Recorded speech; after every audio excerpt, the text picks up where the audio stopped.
Later today, the Home Secretary will make a major speech in Washington calling for the UN Refugee Convention to be ripped up and rewritten because she feels it's not a right document for modern times.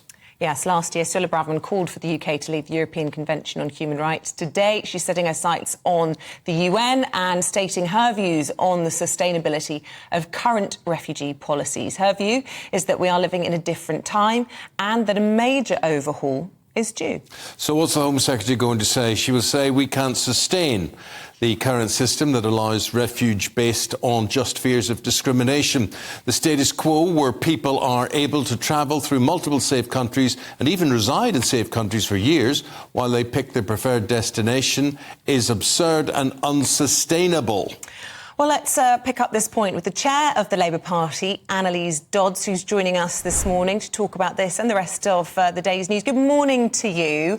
First of all, your reaction to this. I mean, she's talking sense, isn't she? The world's a very different place from 1951, and she's arguing that under current UN rules, 780 million people would be entitled to move as asylum seekers, and she calls it asylum shopping, where they choose the place where they can get the best deal. That can't be right.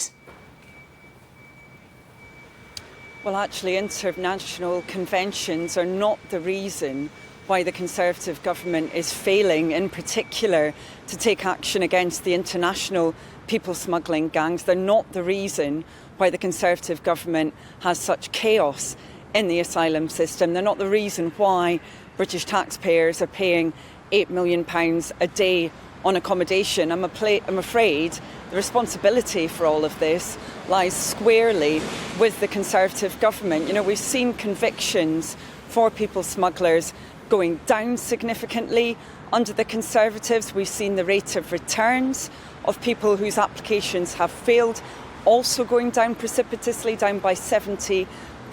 I'm afraid the reason for these problems is that Conservative government that doesn't have a plan. You know, we have huge amounts of rhetoric, constant rhetoric from the Home Secretary, but no delivery. Labour's got a plan that we would be enacting right now to get a grip on this. That's the difference between Labour and the Conservatives.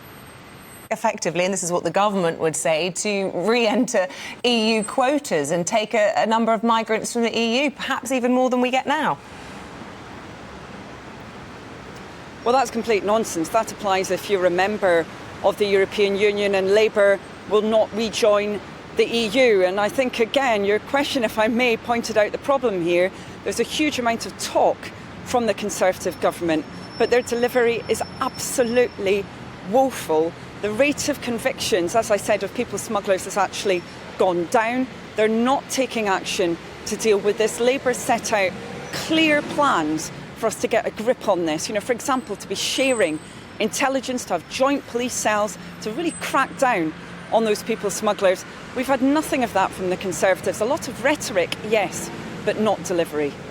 Now, you're going to deliver a speech today. I like this, Anneliese, because you are also the Shadow Women and Equalities Secretary. And I think this is very, very important. And this is about the menopause. And the menopause, I would say, as a man, doesn't only affect women. It affects families. It affects employers, which you're going to talk about as well. And it affects everybody around in the company of a woman who may well be going through this. And I think there's some really interesting advice there. What are you trying to get across? What are you trying to say to employers about the menopause?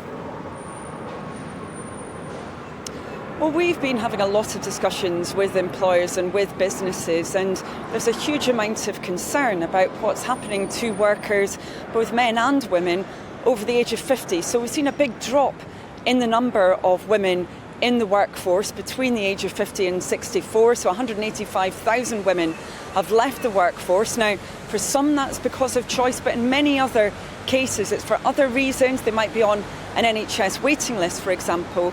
But also many of them have said they're finding it impossible to deal with their menopausal symptoms when they have those symptoms at the same time as working. And there's some pretty simple things, actually, that employers can do to help here. You know, you've got companies like Tesco, for example, that have changed the uniform to help women who might be experiencing hot flushes, for example. You've got other employers that have looked at their flexible working system, or they've looked at how they record menopause-related absence and leave. So really simple measures that are good for business and good for those women as well. And I think it's very, very interesting that you're going to advise employers about staff uniforms, about temperature-controlled areas, about flexible working.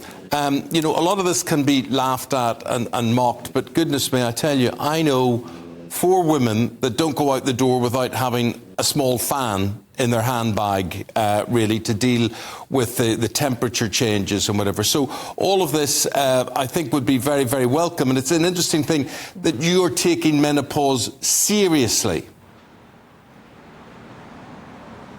Well, yes, and we think actually the vast, vast majority of businesses really want to be supporting their women workforce. And, you know, I'm thinking when you're speaking there, Eamon, about a case where I've been talking with a younger manager, male manager. He said he just didn't really understand what he could do to support. You know, he didn't know enough about it, and he wished that there had been a source of information about, you know, what he could do, also how he could start the conversation with his employees and, you know, be open to having that discussion with them. So this is just about helping really those businesses that want to be doing the right thing. And they need to be able to retain that workforce. You know, very often these workers will be the most experienced in a particular workplace. We can't afford for them to be actually leaving the workplace. But 1 in 10 women of that age have said they'd had to leave work because they couldn't combine their existing work patterns with managing their symptoms. So we've got to do something about this.